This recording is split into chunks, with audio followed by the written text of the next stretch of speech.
l'écosystème de Casper est mort. C'est terminé. C'est ce que j'entends souvent dire. L'écosystème de Casper est pas assez fructifiant. Il n'y a pas assez de choses sur Casper pour faire que l'écosystème puisse grandir et que le projet puisse percer. Et c'est ce qu'on va voir aujourd'hui. On va démontrer que non avec de nouveaux outils. On va revenir sur la blockchain Up Davos, le deuxième jour, le famoso El Famoso deuxième jour, où il se passe des trucs incroyables avec des invités spéciaux de toute beauté de derrière les fagots. Vous allez craquer votre tête. On est parti, on perd pas plus de temps.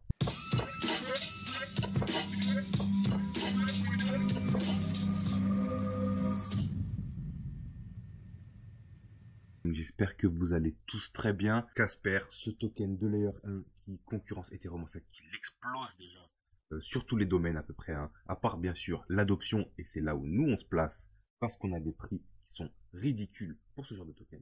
D'ailleurs, on me disait beaucoup en commentaire sur la vidéo précédente qu'il y avait des problèmes de son. Je suis encore en train de me battre avec le nouveau micro. Dites-moi en commentaire si là les réglages sont bons. Je vous ai fait des petits réglages aux petits oignons. Donc pour revenir à Casper, blockchain de l'R1, pourquoi elle met une fumette à Ethereum déjà? On va revenir 5 minutes sur ça, sur le sharding et la multisig, parce que je vois qu'il y a beaucoup de gens qui n'ont pas compris ce que c'était. Donc on va expliquer brièvement ce que c'est. Le sharding, ça va être une méthode qu'utilisent les blockchains pour améliorer leur vitesse. Parce qu'une blockchain, voilà, ça marche avec une machine virtuelle. On en avait parlé beaucoup sur la chaîne de la virtual machine d'Ethereum, de la virtual machine de Casper que eux-mêmes ont créé. Parce qu'il faut savoir que la plupart des projets, en fait, ils vont forquer la virtual machine d'Ethereum pour pouvoir créer par-dessus. Casper ont mis plus de temps de recherche, de travail pour créer leur propre virtual machine qui vont leur permettre d'adopter le sharding. Donc le sharding, qu'est-ce que c'est? Grosso modo, hein, parce que moi, je vous rappelle, je suis qu'un troufion aussi, comme vous tous, c'est que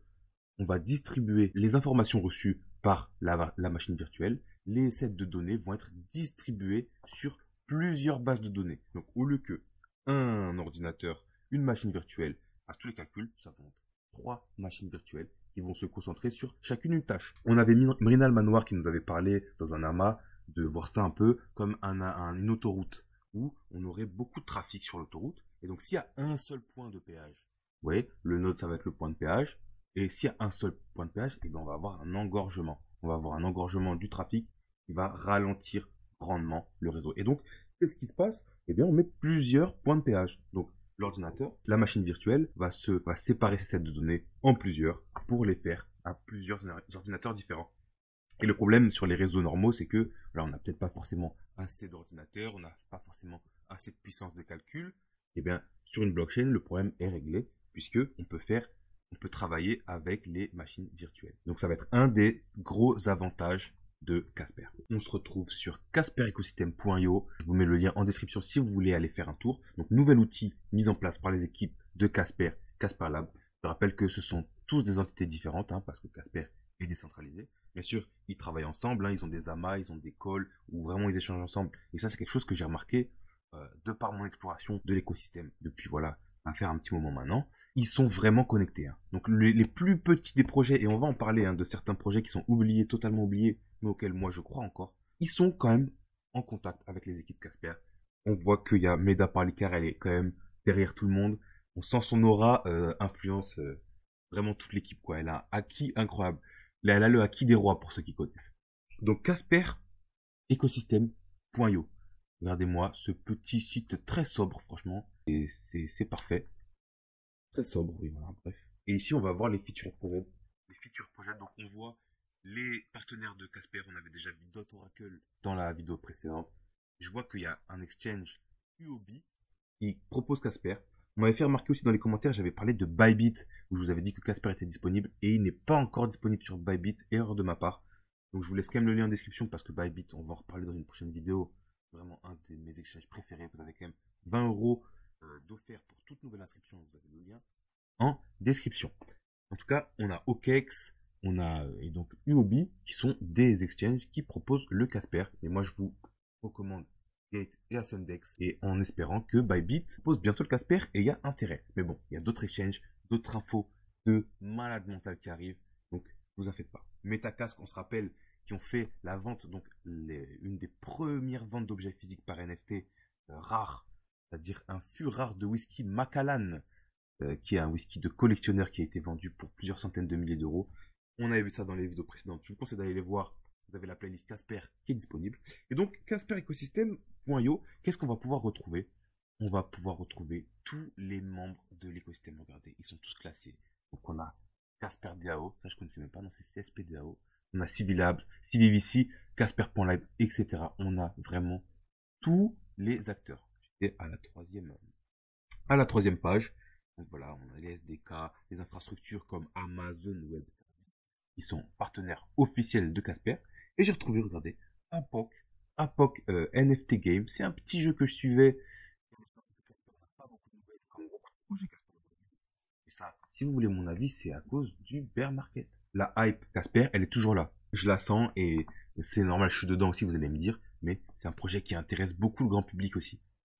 Et donc, APOC, on n'a plus trop de nouvelles, mais il continue de build dans le silence. Et ça, c'est vraiment ce qui fait pour moi les meilleurs projets. On en reparlera. Mais ça, c'est des petits projets qui, voilà, ont l'air abandonnés. Mais il faut s'y intéresser. Parce que je voulais vous parler de quelque chose d'important aussi. C'est le x1000. On sait qu'il y a beaucoup de monde qui veut faire x1000. C'est un peu voilà, le x100, le x1000. C'est un peu l'objectif de tous ceux qui sont dans le marché aujourd'hui. Mais est-ce que vous pensez que vous allez le faire sur un projet? Par exemple, Casper, imaginons, on met tout notre bac sur Casper. Imaginons, on fait all-in, bien sûr. Je te rappelle, pas de all-in. Cependant, je ne suis pas conseiller en investissement. Qu'un gars qui vous partage ce qu'il fait, je le rappelle. Imaginez, juste imaginez, vous mettez all-in dans Casper. Est-ce que vous pensez faire x1000 avec le jeton Casper? Moi, je pense que non. On a quand même une marge de progression qui est gigantesque, mais on a plus de chances de faire x1000 avec une autre méthode que je vais vous révéler. Et que vous devez sûrement connaître. En fait, c'est très intuitif. Mais ce ne sera pas sur un jeton. Il faut se dire, c'est que Casper, c'est un écosystème en développement. Des choses, des projets qui viennent, qui entrent, et avec tous les partenaires qu'ils font et avec l'influence qu'ils vont avoir, il y a beaucoup de projets qui ne sont pas encore là. Vous voyez que l'écosystème Casper n'est pas encore complet. Et donc, ce qu'on va pouvoir faire en se plaçant dans Casper aujourd'hui, bien sûr en investissant peut-être ou même pas, on va pouvoir faire des fois 1000 en investissant 0 € dans Casper aussi. Ça va être de suivre les projets prometteurs qui se lancent sur Casper. Et donc, en étant avant tout le monde, parce que là, ça va être ça, hein, ça va être des lancements de projets, des projets qui vont latéraliser proche de zéro pendant un an et qui vont péter après, qui vont faire 300. Si on arrive à intelligemment se placer sur ces projets, c'est comme ça qu'on va pouvoir cumuler les gains. Imaginez Casper fait x20, et après on a deux projets qui font x10, je vous laisse faire les calculs. Bien sûr, c'est pas dénué de tout risque. Je vous rappelle jamais assez, le monde des cryptos, c'est un monde risqué, c'est un monde dangereux. Faites très attention à votre portefeuille. Sécurisez votre portefeuille. C'est votre mission numéro 1. Maintenant, si vous êtes prêt à prendre des risques et les faire intelligemment dans votre stratégie, c'est pas moi qui vais vous le dire pour vous. Par contre, ça, je vous préviens, c'est pas du tout moi qui vais vous dire quoi faire. Mais si vous avez votre stratégie, ça va être très intéressant de se placer dans des projets, voilà, comme Apoc, c'est des NFT. On parle pas beaucoup de NFT sur la chaîne, même si je pense que c'est un outil très, très utile qui va être grandement appréciable dans le futur. Pour l'instant, il y a beaucoup d'arnaques, il y a beaucoup de choses qui vont pas. Donc, je vais en parler, mais avec des pincettes. Donc, pour l'instant, voilà, premier projet NFT dont je vous parle, Apoc, survie en milieu zombie game sur Casper. Mais écoutez, si Casper Apoc va exploser aussi. Donc voilà, on voit qu'on a aussi on a des filtres, on peut voir le bridge, on a vu Dot Oracle la dernière fois, Serum Network et Skybridger, un des projets du Casperpad, un des projets les plus haïs aujourd'hui sur l'écosystème Casper. Et j'ai envie de dire, sur tous les écosystèmes. Casperpad, parce qu'ils ont très mal géré leur lancée, mais moi, j'y crois. Moi, j'y crois parce que je sais que ces deux personnes, j'ai fait des recherches un peu obscures, ces deux personnes qui travaillent dessus, et je sais qu'elles sont là dans l'équipe. Je vous ai dit que l'équipe Casper voilà, communique, ils ont des backups, ils ont des soutiens. Et ben, je pense que voilà, Meda, elle va pas le dire, ils vont pas le dire, hein, ils vont pas se mettre en commun parce que c'est décentralisé, mais tout le monde est chaud. Moi, je pense que Casperpad peut se relever de ses centres est très très très fort parce qu'ils ont quand même apporté des dApps sur Casper. On a un bridge qui fonctionne, on a un swap qui fonctionne, on a une plateforme NFT qui est prête à l'emploi. Donc franchement, ils ont travaillé. Donc on verra, voilà, rien n'est sûr, mais je vais vous en parler un peu plus de toute façon dans les prochaines vidéos. On a des DAO, on a parlé de Devix DAO, Métis aussi qui est un lanceur de projet, pareil, NFT avec, pas NFT, mais blockchain, Web3, avec des votes qui pourraient avoir des subventions ou non.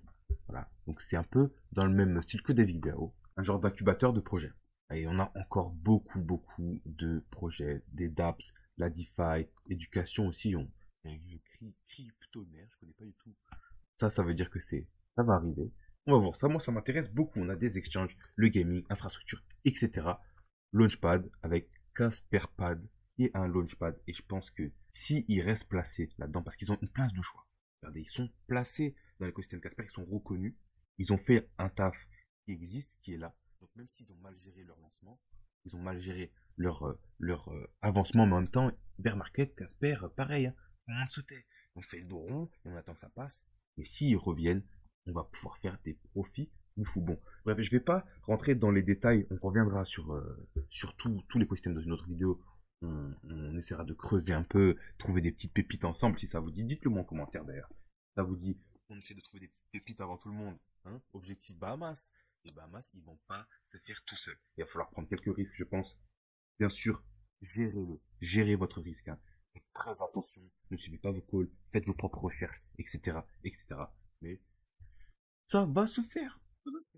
D'ailleurs, cette vidéo sera peut-être éligible au giveaway, celle-là ou celle d'après. Donc voilà, les nouveaux, abonnez-vous. En plus, ça fait super plaisir, ça m'aide à grandir, ça aide pour le référencement de la chaîne. Et voilà, ça me fait plaisir de voir que vous suivez. Donc mettez la cloche, commentez, etc.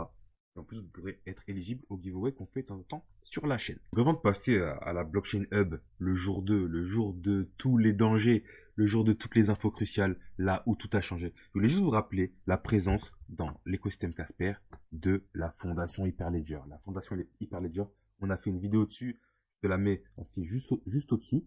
C'est une fondation où tous les plus grands sont rassemblés. Voilà, c'est là où on a Siemens, IBM, etc.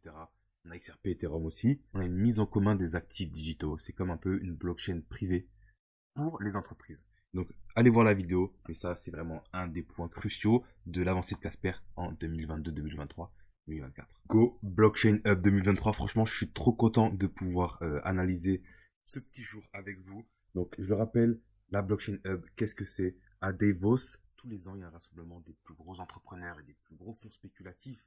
Le Forum économique mondial, c'est là où il se trouve, où il se déroule, avec Klaus Schwab qui avait dit, je le rappelle, vous ne posséderez rien, vous serez heureux, des phrases un peu obscures, type Illuminati, voilà. On sait qu'ils ont beaucoup de pouvoir. Et donc, c'est là où les gens les plus riches du monde, les plus gros entrepreneurs, ceux qui investissent le plus, se retrouvent. Et donc, on a la Blockchain Hub qui vont intéresser les entreprises, justement, qui veulent intégrer la blockchain à leur activité. On a vu précédemment que la plupart des entreprises, en fait, et même que celles qui faisaient pas ça, étaient plutôt sûres d'aller à leur perte dans les années qui suivent. Donc, imaginez-vous bien que quasiment 100% des entreprises aujourd'hui et des entrepreneurs s'intéressent à la blockchain. Donc, à cet événement, il y avait du monde qui sont prêts à investir des milliards dans les projets blockchain et donc Casper.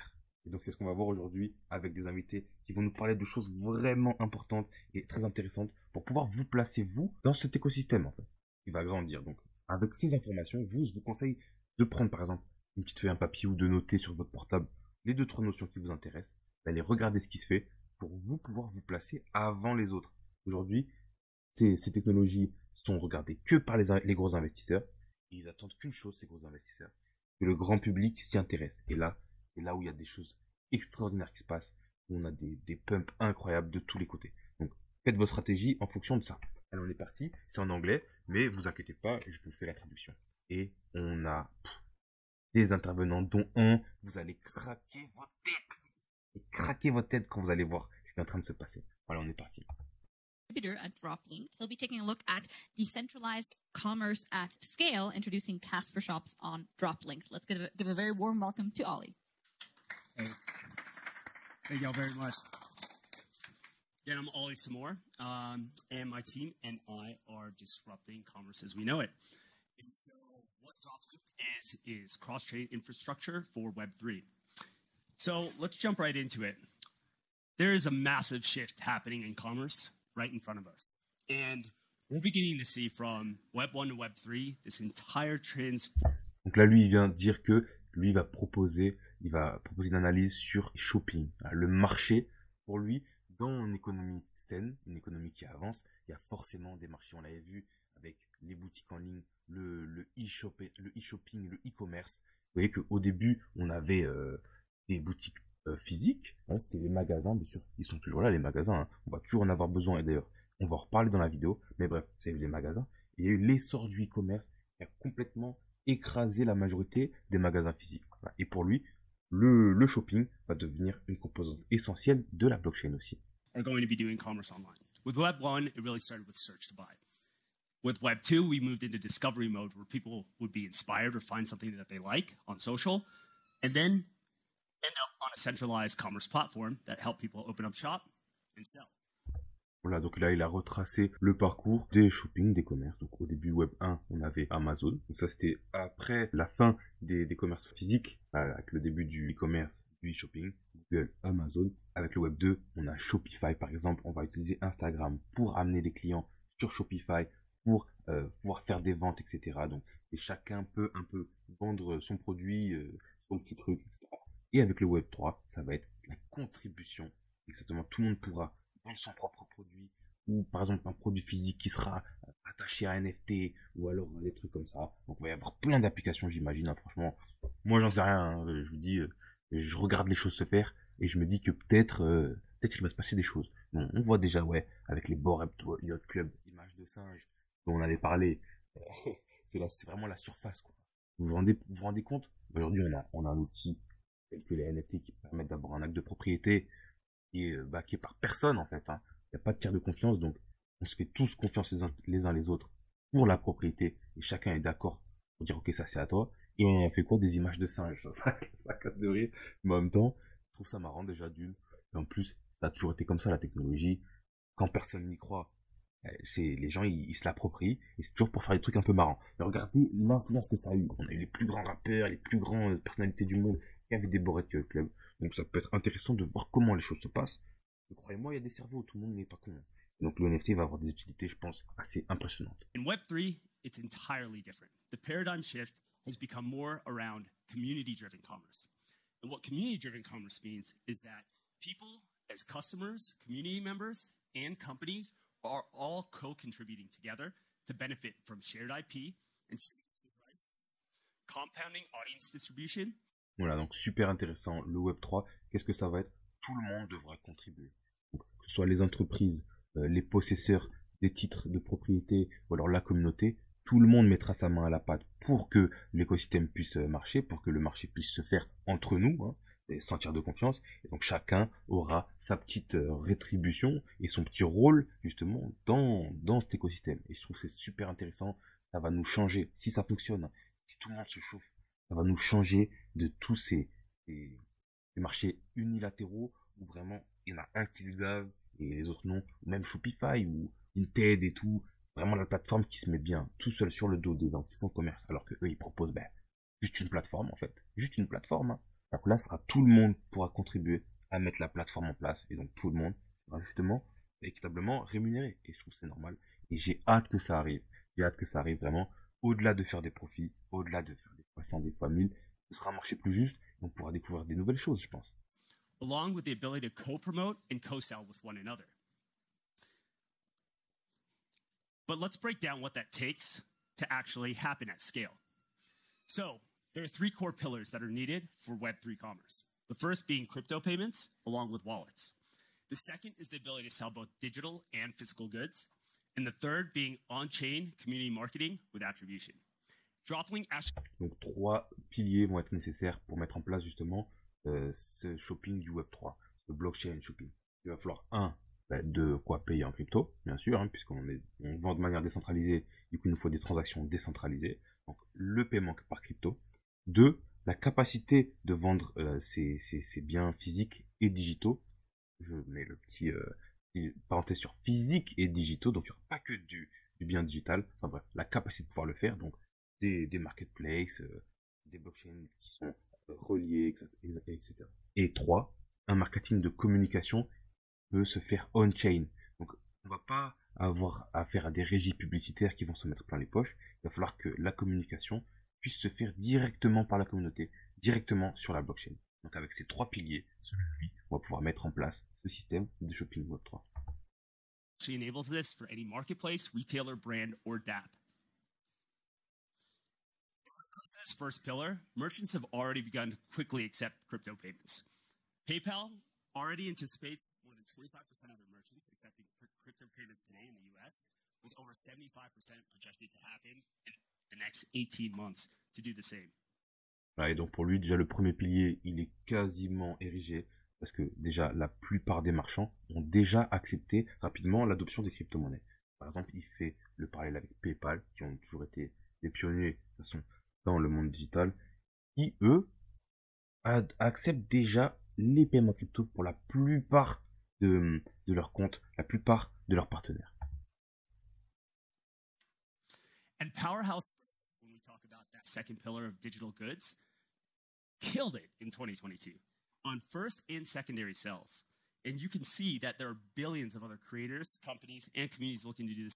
Voilà, il nous montre un tableau assez incroyable. Il nous dit que les marques les plus puissantes des marques, elles ont tout défoncé en 2022 avec l'adoption des biens digitaux. Voilà. Il nous donne des exemples. Hein, voilà. Donc on a Nike qui ont fait des NFT revenus de 185 millions, franchement, avec des royalties de 92 millions. Donc les royalties, je le rappelle, c'est quand on crée un NFT. À chaque fois qu'il est vendu, l'émetteur du NFT va recevoir une petite partie, une petite commission sur la vente. Voilà. Donc ça peut être 2, 5, 10%. Et à chaque fois qu'il va être vendu, il va avoir une petite commission. Donc juste avec les royalties, ils se sont fait 92 millions. Incroyable, incroyable. Avec le marché normal, mais la même chose, donc ils ont fait le double, quoi. Incroyable. Dolce & Gabbana, je savais même pas qui s'y était mis. Après 25 millions, Tiffany, Gucci, Budweiser, je savais pas du tout Bud Light, Budweiser. Time Magazine que je connais pas. Ah si, le Time, ah bon. Et tiens, le Time Magazine est dans le Web3. Non mais vous vous rendez compte déjà de l'avancée qu'on a? On l'a pas entendu ça en plus, hein. Moi j'étais pas au courant de tout ça. Avec le bear market, on a vraiment les yeux rivés sur notre portefeuille et on voit pas ce qui est en train de se passer. Comment en profiter? Donc c'est vraiment dommage pour tous ceux qui ont quitté le marché parce que c'est trop dur pour eux, mais les choses sont en train de se faire à une vitesse folle. Franchement, je suis impressionné de ouf et franchement, la mission Bahamas, nous on y croit toujours, franchement. Dites-moi en commentaire si vous êtes chaud de la mission Bahamas, on a fait grave repris dessus la dernière fois, ça m'a fait vraiment plaisir. On se retrouvera tous au Bahamas. Faites votre boulot comme il faut et on se retrouve là-bas. Just as my colleague previously mentioned. And social commerce is actually projected to grow 30% year over year until 2030. Là, pour finir avec cet intervenant, on va pas pouvoir écouter tout ce qu'ils disent tous les intervenants parce qu'on a quand même beaucoup de choses à survoler et à analyser. Pour finir avec cet intervenant, il nous dit que les productions sont une amélioration, même une augmentation de 30% des commerces, e-commerce, Web3 et des marques qui vont s'adapter au Web3, 30% par an. Moi, je pense qu'il est en dessous de la réalité, mais 30% par an, c'est quand même exceptionnel. Ça nous ferait arriver à x2 dans moins de 3 ans, dans 2 ans et demi. Et voilà, c'est des choses qui sont exponentielles en fait. En général, on a vu que choses qui ne montent pas linéairement 30% par an. Ça va être 30% de ce qu'il y avait avant, donc c'est des intérêts cumulés, donc c'est exponentiel. Bam, bam, bam, bam. On est prêt pour partir loin, le gang. On est prêt pour partir loin. Là, c'est Ivan Anastasov, le COO de TrustSwap. Alors, je sais pas ce que ça veut dire COO, mais bon, c'est les C1O, 6 trucs O, c'est les gens qui sont placés dans dans l'entreprise. Franchement, dites-moi s'il y en a qui savent ce que c'est les différences entre CTO, CEO, CIO, COO. Dites-le moi, je sais que CEO c'est PDG, c'est président directeur général en français, je sais. Mais les autres, je suis pas sûr. Bon, en tout cas, le COO de TrustSwap qui va nous parler de choses extrêmement importantes. Good afternoon, ladies and gentlemen. I'm very happy to show you how to mint and distribute a token on Casper. Before we get into that, I would like to show you some background and why we are actually building on Casper and working together with Casper. I know we talked a lot about FTX, Celsius, and some of the other failures last year. And most of the people think it's only CeFi, but it's not only errors and bugs which we had in the DeFi space as well. There are a lot of unaudited DeFi applications which got hacked. Et là, il nous rappelle encore quelque chose qu'il faut vraiment que nous on garde en tête si on est là pour le long terme, si on est là pour remplir la mission. Ok, voilà, nous avant 2022, on s'est concentré sur FTX, Celsius, Terra et tous les autres projets qui nous ont fait plonger le Bitcoin à 15 000 et qui ont vraiment annihilé beaucoup de projets. Je rappelle que là, il y a beaucoup de projets dont tout le monde parlait qui ont été mais vraiment détruits par ces collapses. Donc c'est-à-dire que même si ces projets-là n'ont pas fait de magouilles comme on fait FTX ou d'erreurs comme on fait Terra, eh ben, ils ont été emportés par la vague qui a déferlé sur tout le monde crypto. Et donc nous, on s'est tous concentrés sur ça. On s'est tous concentrés sur ça. Moi, je le voyais, les discussions avec crypto, c'était que ça. Les crypto, c'est fini. C'est vraiment, c'est de l'arnaque, c'est du scam et tout. Et pendant ce temps, on a Mastercard. Je sais pas si vous vous rappelez, on en avait parlé sur la chaîne. Et là, on les voit plus, ces pubs-là. Je demandais qui avait vu ces pubs de Mastercard où ils parlaient du paiement en crypto. Ça passait partout à la télé. Parce que moi, j'ai pas la télé. Et quand je revenais chez mes amis, ils avaient la télé, il y avait des pubs qui passent. Parce que j'adore regarder les pubs. Moi, j'adore ça. Même si elles sont toutes éclatées, j'adore ça. Enfin bref. Et il y avait cette pub, Mastercard. Avec une femme qui était sur un bateau et un coup, elle était agent secrète et ceci, cela. Et elle avait sa petite carte Mastercard. Elle disait, payer en crypto et tout. Incroyable, hein. Incroyable. Et ensuite, on a continué à plonger. FTX qui craque. Et là, Mastercard, ils ont préféré faire le dos rond. Vous voyez? Même les plus grands font le dos rond. Donc, dites-vous que les projets, les petits projets qui restent là, qui continuent de build, mais que vous entendez pas trop, c'est normal. Si Mastercard fait le dos rond, bien sûr que Casperpad va faire le dos rond. Vous voyez ce que je veux dire? Bon, voilà, on a Mastercard, Amazon, Starbucks qui ont adopté la blockchain, les NFT, les cryptos. Voilà, c'est juste magistral. A lot of rug pulls, there are a lot of malicious codes. Voilà, il y a eu beaucoup de rug pull. Voilà, la rug pull, pour ceux qui savent pas, c'est quand vous investissez sur un token en fait, qui est vide et ceux qui ont fait le protocole, d'un coup, ils tirent la couverture, c'est-à-dire qu'ils prennent tout l'argent, ils se barrent avec la caisse, comme on dit en français. Which we had in several DeFi applications and tokens. But let's remove the past. Let's focus on the future. So in the future, we will have more and more real use cases. We'll have more and more real companies like Starbucks, Amazon, and MasterCard. And why are we working together with Casper? Because Casper is focusing on enterprise solutions and developer adoption, whereas TrustSwap focuses on developing key infrastructure projects to help companies enter Web3. So a perfect match, and we're super excited to work together. Voilà. Et eux, qu'est-ce qu'ils font? En fait, ils développent des infrastructures de clés privées pour aider les compagnies à entrer dans le monde de Web3. Les compagnies vont avoir besoin de TrustSwap pour pouvoir rentrer dans l'écosystème Casper de manière facile, parce que eux, ils sont pas comme vous et moi en fait. Ils vont pas prendre des risques, ils vont pas essayer de voir les wallets, les clés privées, les mettre sur une clé USB ou sur un petit bout de papier. Eux, ils ont besoin de garanties en fait. Ils ont des partenaires, ils ont des millions à gérer, ils ont besoin de garanties et on les comprend bien. On les comprend bien. Nous, pareil, quand on sera pété de thunes, on va avoir besoin de garanties aussi. C'est pour ça que je vous recommande de prendre un routeur wallet. Petite parenthèse. Vous avez le lien Ledger en description. N'oubliez surtout pas ça. TrustSwap, justement, va développer ses infrastructures de clés privées et ils choisissent Casper. Ils choisissent Casper. Pourquoi? Parce que pour eux, c'est la blockchain la plus optimisée pour les entreprises, la blockchain open source la plus optimisée pour les entreprises et pour l'adoption des développeurs.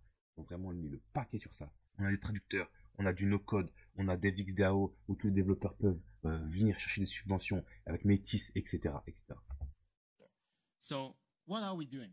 4 business lines. One is team finance, where we're one of the market leaders in team token locks, liquidity locks, vesting as a service, staking as a service, minting as a service. So if you mint a token using our tool, if you distribute your token with a vesting contract and a token lock contract. Là, il présente ces quatre points de pression. Là, il nous montre les 4 applications qui sont alimentées par TrustSwap. Donc, on a du swap, de la team finance et de la sécurité, des crypto dApp, des launchpads, des incubateurs. Tout ce dont on a besoin. Parce qu'aujourd'hui, voilà, on a DevXDAO, on a Métis, on a Casperpad, comme Launchpad, on a Friendly Market. Mais c'est rien. Il en faut des dizaines pour toucher tous les secteurs privés, tous les secteurs publics. Voilà, que tout le monde y retrouve un peu son compte, que chacun aille chercher. Il nous faut des projets qui réussissent, des projets qui réussissent pas. C'est ça. Il faut que ça fleurisse. Il faut que l'écosystème fleurisse. Et ce que je trouve vraiment intéressant, en plus, dont il parle pas beaucoup dans la blockchain hub, parce que voilà, il s'adresse à des investisseurs, à des gens qui pensent qu'à l'argent. Mais nous, ici, dans le gang, on veut devenir riche, mais pas riche pas que avec le matériel. On a besoin aussi de morale, un peu d'honneur, que nous, on se crée nous-mêmes, hein, bien sûr. Voilà, on veut qu'il y ait quelque chose qui soit assez joli quand même. Et donc, ce que je trouve intéressant avec Casper, c'est que je trouve qu'il y a ce respect, quand même, d'une volonté de faire quelque chose de plus ou moins moral, d'éthique. On ne veut pas aller prendre la tête des gens, on veut laisser la liberté aux gens de faire leur choix, de gérer leur portefeuille et aussi leur actif, leurs biens, que ce soit leurs biens physiques ou leur propriété intellectuelle, par exemple. Il y a vraiment ce respect, je trouve, de l'humain que je trouve vraiment admirable chez Casper. Et c'est aussi pour ça que c'est un des projets que je suis le plus. même peut-être mon projet préféré. Troisième intervenant du jour, quelqu'un de très haut placé, c'est quelqu'un qui travaille pour Siemens, il me semble, l'infrastructure Siemens. Donc là, c'est vraiment du lourd, hein, franchement. En même temps, avec les invités qu'on va voir après, c'est assez ouf. Mais bon, déjà, lui, il travaille pour Siemens. En même temps qu'elle, la pauvre. La pauvre. Voilà, Tobias Huber qui travaille pour l'industrie Siemens.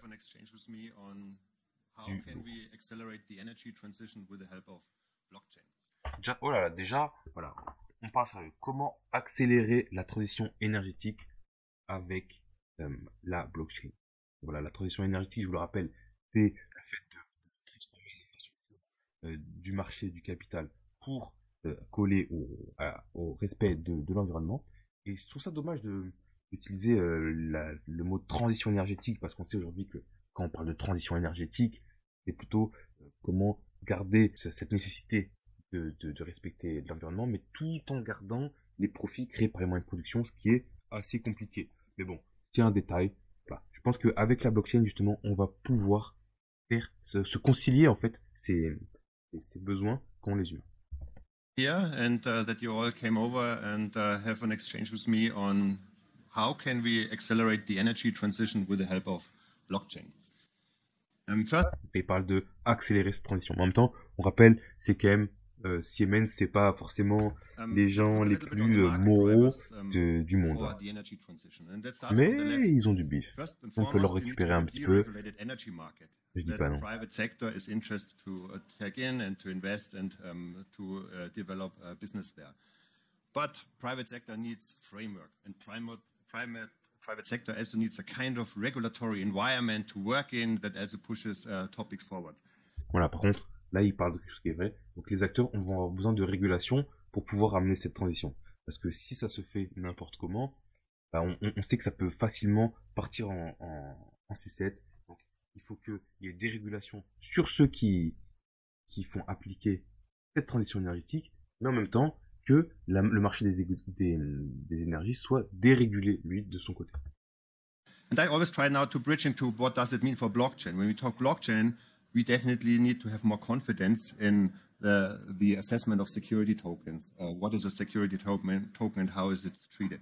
Secondly, we need to have more confidence in crypto exchanges or the ability in having tokens and coins being traded on traditional stock exchanges. Voilà, lui, il parle voilà, de la régulation parce que les grosses entreprises telles que Siemens ont besoin de confiance. Ils ont besoin de pouvoir être confiants pour eux d'ailleurs, avoir une sécurité, mais aussi pour pouvoir ensuite gérer leur travail, leur mission, sans avoir à penser à des choses comme où se transportent les fonds, comment gérer la sécurité. Ils ont besoin de déléguer tout ça. Et d'ailleurs, on voit la précision de son analyse sur le marché du carbone. Et ça, c'est quelque chose qu'il faut vraiment se rendre compte aujourd'hui. Ça va être un des marchés les plus prolifiques des années qui vont venir, parce que la transition énergétique, c'est quelque chose qui est adopté par tous les États, et toutes les entreprises ont des crédits carbone et vont devoir gérer leur taux d'émission de carbone et pour pouvoir avoir leurs taux légaux, pour être régulés et acceptés. Et je pense que même si on continue avec les blockchains décentralisés, on va pouvoir accélérer ça, je pense. Left to the right, what's driving as well? It's carbon neutral. They have set up their reduction goals. It's the investors, the group of investors in. Donc ça va inciter les entreprises à être neutres en carbone. Et il y a intérêt que ça commence parce que si on veut avoir un monde à peu près vivable dans les années qui arrivent, qui est déjà un peu compromis, il va falloir se faire rapidement. D'ailleurs, une des choses que je préfère dans la blockchain, c'est ça. Je pense qu'on va pouvoir prendre le contrôle sur notre argent, sur nos manières de consommer. Et dans quelques années, si tout ça se passe bien, écoutez, on n'aura même plus besoin des entreprises comme Siemens. Si ça se passe bien, tous les Siemens, les Amazon Web Services, etc., Amazon fera peut-être plus du web service, puisqu'on n'aura plus besoin de stocker des objets, d'aller les amener de l'autre bout du monde, etc. J'espère qu'avec le Web 3, avec la décentralisation, on va pouvoir ne plus avoir besoin de tout ça. Donc pour l'instant, on a besoin on va dire, parce que ces investisseurs, nous, on va pouvoir sortir de ce schéma mental dans lequel on nous met.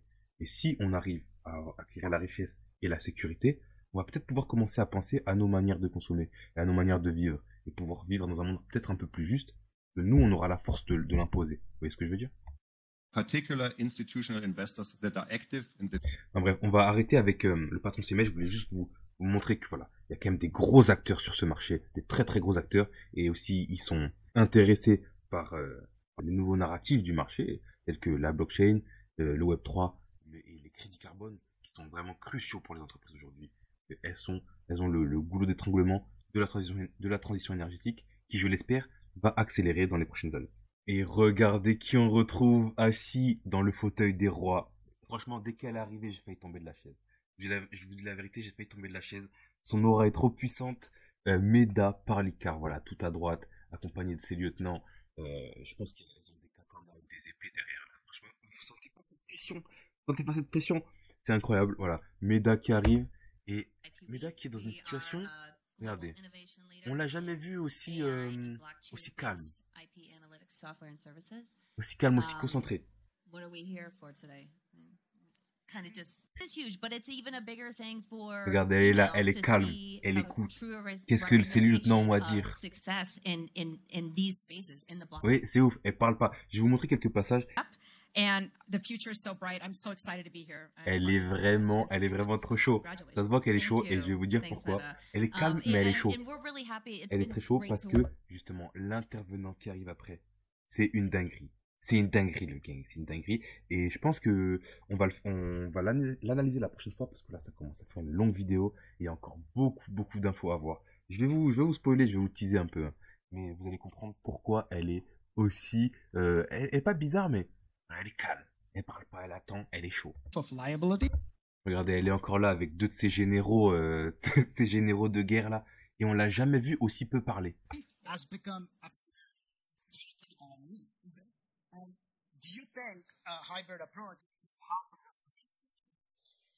Absolutely. I mean, the desire is that blockchains can provide transparency. And while you don't need to show everything on your private blockchain, you can absolutely make portions. Voilà, génial. En plus, chaque fois qu'elle parle, on est soufflé par l'explosion. Donc oui, elle rappelle que, évidemment, la blockchain, justement, et sa blockchain, j'allais dire, c'est pas du tout sa blockchain, mais sa vision de la blockchain, c'est une blockchain transparente, effectivement, et on n'a absolument pas besoin de tout montrer sur une blockchain privée, mais ce serait une très bonne chose que ce qui doit rester public et transparent le soit 100% et à chaque moment de son existence. Available for proof of reserve. I think absolutely it's important. A lot of the financial problems that we've seen, even the 2008 crisis and with AIG, right? They didn't have visibility into their balance sheets, right? It sounds kind of crazy, but financial infrastructure today definitely needs an uplift, and I think this technology would be wonderful for that. Voilà, je pense qu'on va analyser ça une prochaine fois, parce qu'il y a beaucoup d'informations à prendre. Et là, on arrive vraiment sur le cœur du sujet. Je vous mets juste Meda, regardez-moi cette aura, regardez-moi cette aura de vous. J'ai envie de tomber de ma chaise. J'ai envie de tomber de ma chaise. Voilà, c'est la king quoi, c'est la queen king, c'est tout ce que tu veux, c'est l'empereur quoi. Là, incroyable. Donc, qui est pour ceux qui sont restés jusqu'à là dans la vidéo, qui est donc cet invité mystère? Qui est-il? On va l'analyser la prochaine fois. Je vais vous faire la traduction, etc. Regardez-moi ça. You're constantly traveling all over the globe. Gros clash What's distant a place you've not entre yet visited Meda, and that you want to go to? Parlikar et Is there one left? CZ de Binance. CZ de Binance, le gang. Regardez-moi cette dinguerie. Le clash des titans. Les plus grands qui s'entrechoquent. Mais je sais pas si vous vous rendez compte. Binance partenaire Casper. Incroyable. Donc voilà, on va pas en parler aujourd'hui. Ça va durer encore 40 minutes. Il faudra faire une deuxième vidéo. Je vais la sortir, je pense, demain dans la soirée. C'est là qu'elle devrait sortir. Donc voilà, restez prêts. Pour ceux qui veulent suivre, abonnez-vous, mettez la cloche pour être au courant de quand elle sort. On va analyser tout ça. Je vais faire la traduction, l'analyse de ce qui peut se passer. Là, il se passe vraiment des grandes choses. Bon, merci d'avoir suivi cette vidéo encore une fois. On va pas durer pas trop longtemps. N'oubliez pas de commenter, liker. Dites-moi si vous êtes chaud de Casper. Dites-moi si vous êtes chaud des Bahamas. Et si vous avez d'autres projets, n'hésitez pas à les faire partager. Voilà. Abonnez-vous, likez, commentez, voilà, faites-moi plaisir, faites grandir la chaîne pour qu'on ait 1000 gangsters à la fin de l'année. En tout cas, moi je vous dis à la prochaine, préparez vos stylos et vos papiers, parce qu'on va s'en mettre plein les poches, je vous le dis, on va se mettre Gucci. Allez, regardez-moi juste cette petite Meda là. Elle est où Meda?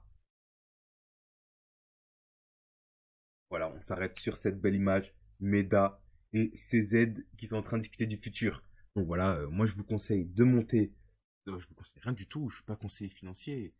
Pas conseiller financier, je vous conseille de vous intéresser à ces projets, de prendre vos informations et si vous le souhaitez, de monter dans la fusée parce que franchement, il y a du lourd qui se profile. Bon allez, je vous dis à la prochaine. N'oubliez pas, l'argent c'est bien, mais prenez soin de vous, des vôtres. Prenez du temps pour vous, partez en vacances, faites-vous plaisir et nous on dit à la prochaine.